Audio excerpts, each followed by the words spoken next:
ছাত্রী শিক্ষার্থীকে শোকজের প্রতিবাদে ফের আন্দোলনে নেমেছেন কুয়েট শিক্ষার্থীরা।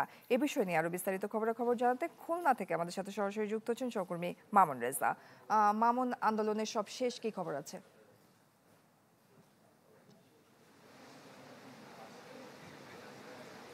জয়ী খুলনা প্রকৌশল ও প্রযুক্তি বিশ্ববিদ্যালয়ের শিক্ষার্থীরা বেলা 11:30টার দিকে স্টুডেন্ট ওয়েলফেয়ার সেন্টারের সামনে জড়ো হয়। এরপর বেলা 12:15টার দিকে তারা ক্যাম্পাসে বিক্ষোভ মিছিল বের করে এবং সেই মিছিলটি ক্যাম্পাসের বিভিন্ন সড়ক প্রদক্ষিণ করে শিক্ষার্থীরা এসে প্রশাসনিক ভবনের সামনে তারা কিছু সময় বিক্ষোভ করে। এরপর কয়েক শিক্ষার্থীদের একটি প্রতিনিধি দল তারা উপাচার্যের সঙ্গে দেখা করে তাদের দাবির বিষয়ে কথা বলছেন এবং অন্যান্য যারা শিক্ষার্থী রয়েছেন তারা উপাচার্যের পাশের যে কক্ষটি সেই কক্ষে এখন তারা অবস্থান করছেন।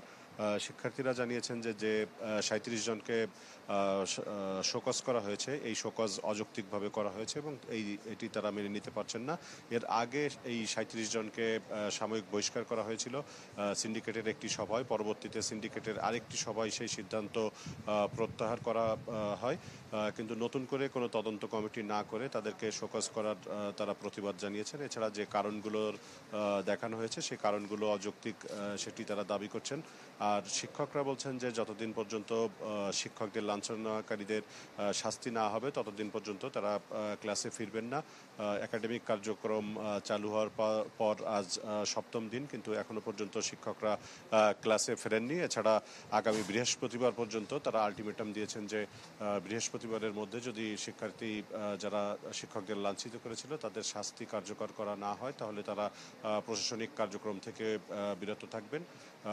বেশ কয়েকদিন ক্যাম্পাস শান্ত থাকার পর আজ থেকে আবারও উত্তাল হয়ে উঠেছে। জয়ী মামুন, ধন্যবাদ আপনাকে। দর্শক, সহকর্মী মামুন রেজা যুক্ত হয়েছিলেন খুলনা থেকে। নগদ পেমেন্টে 500 টাকা পর্যন্ত ক্যাশব্যাক আর লেনদেনে প্রতিদিন ডিপ ফ্রিজ এবং ঘন্টায় ঘন্টায় এসি টিভি সহ দারুণ সব গিফট।